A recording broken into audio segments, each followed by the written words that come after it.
अपना घर खरीदना तो हर किसी का सपना होता है, पर रेंट वर्सेस बाय में से आपके लिए ज्यादा फायदेमंद क्या है? कहीं अभी घर खरीदने से आपको नुकसान हुआ तो? रेंटिंग वर्सेस बाइंग का ये सवाल सालों से लोगों में एक हॉट टॉपिक है। एक तरफ घर खरीदने की खुशी है, सिक्योरिटी है, और दूसरी तरफ रेंटेड घर से पैसे सेव करके एक better lifestyle, extra investment and stress free living. तो रेंट वर्सेस बाय की इस प्रॉब्लम को सॉल्व कैसे करें? चलिए आज के एपिसोड में हम इसी सवाल को डिकोड करते हैं।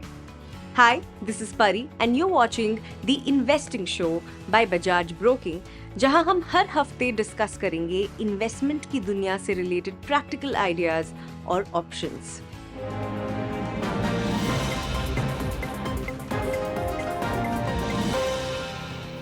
घर खरीदना बेटर है या रेंट करना?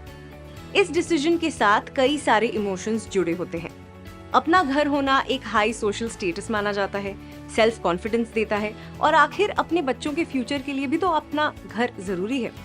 कई बार ये ख्याल भी आता होगा कि जितने पैसे रेंट में डालेंगे उतने पैसे अगर ईएमआई में भर दें तो एक घर ही आ जाएगा, एक एसेट बन जाएगा। पर क्या ये इतना सिंपल है? वेल, आप इसे हमारे साथ सिंप्लीफाई कर सकते हैं। इमोशंस और सोशल प्रेशर के अलावा एक बड़ा फैक्टर है फाइनेंशियल। क्या हमारी सैलरीज आज के बढ़ते रियल एस्टेट प्राइसेस को जस्टिफाई करती है? मार्केट वैल्यू से महंगा घर खरीद कर कहीं लेने के देने ना पड़ जाए, और घर खरीदने के बाद उसकी वैल्यू का क्या? बहुत कंफ्यूजन है ना? तो हमें क्या करना चाहिए? सबसे जरूरी है अपना होमवर्क करना। आइए बाय वर्सेस रेंट के जितने भी एंगल्स हैं उन पर नजर डालते हैं। प्रॉपर्टी रेंट करने के लिए हमें रेंटल यील्ड का कॉन्सेप्ट पता होना चाहिए। जब कोई अपनी प्रॉपर्टी को रेंट पर देता है तो उससे मिलने वाली रेंटल इनकम उनका रेंटल यील्ड है। मतलब rental yield rent against total property value का परसेंटेज है। इंडिया में एवरेज रेंटल यील्ड 4% के आसपास है, but again this depends a lot and in fact majorly on the state, city and locality. So honestly this rental yield is also subjective. तो आपको अपने area के रेंटल यील्ड के बारे में भी थरो रिसर्च करनी चाहिए। फॉर अंडरस्टैंडिंग सेक, मान लीजिए हमारे मिस्टर आकाश के पास 60 लाख की एक प्रॉपर्टी है। अगर आप उसे रेंट पर लेना चाहें तो 4% के रेंटल यील्ड के हिसाब से आपका रेंट 2,40,000 पर ईयर यानी कि 20,000 पर मंथ होगा। अब अगर आपकी इनकम 20,000 के मंथली रेंटल को आसानी से पूरा कर सकती है तो क्यों ना अपने दूसरे ऑप्शन को भी देख लें।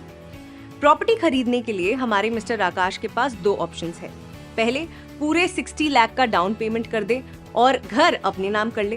पर अगर मिस्टर ए ऐसा कर सकते तो सिर्फ 60 लाख की प्रॉपर्टी क्यों लेते? दूसरा ऑप्शन जो कि ज्यादातर लोग चूज करते हैं वो है होम लोन। अगर आप होम लोन लेकर घर खरीदना चाहते हैं तो भी आपको कुछ अमाउंट की डाउन पेमेंट करनी होगी। डाउन पेमेंट मतलब आपके घर की वैल्यू का कुछ परसेंटेज अमाउंट जो आप पहले एक साथ घर खरीदने के लिए देते हैं। बाकी की रकम बैंक एज होम लोन भरता है। इंडिया में एवरेज डाउन पेमेंट 20 से 25% होता है। तो चलिए देखते हैं हमारे मिस्टर आकाश क्या करते हैं। मान लीजिए आकाश वही 60 लाख का घर खरीदना चाहते हैं। 20% के हिसाब से 12 लाख का डाउन पेमेंट करते हैं और बचे हुए 48 लाख का होम लोन लेते हैं। अगर आकाश 20 इयर्स के लिए 8% इंटरेस्ट पर ये 48 लाख का होम लोन लेते हैं तो उन्हें हर महीने अप्रोक्सीमेटली 40,000 की ईएमआई भरनी होगी।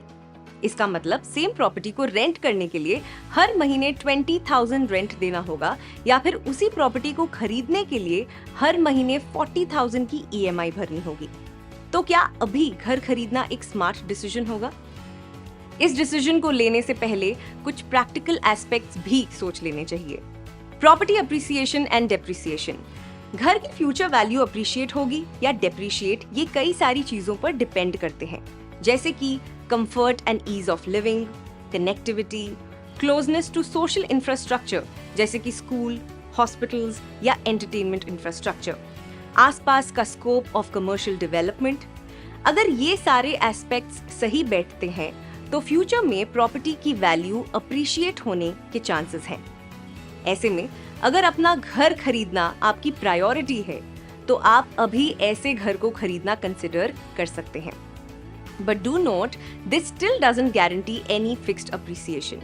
वहीं अगर ये सारी चीजें आपके घर में नहीं है और घर खरीदना एक प्रायोरिटी नहीं है तो ऐसी प्रॉपर्टी को रेंट पर लेना एक बेहतर ऑप्शन हो सकता है। Subjectivity of rent. रेंट एक बहुत ही सब्जेक्टिव मैटर है। हर शहर, हर एरिया, हर लोकेलिटी में रेंट काफी अलग हो सकता है। जैसे कि मुंबई में बांद्रा में एक 2 BHK का रेंट 1 से 1.5 लाख पर मंथ का हो सकता है, जबकि बोरिवली एरिया में आपको एक 2 BHK 35,000 या 60,000 तक मिल सकता है।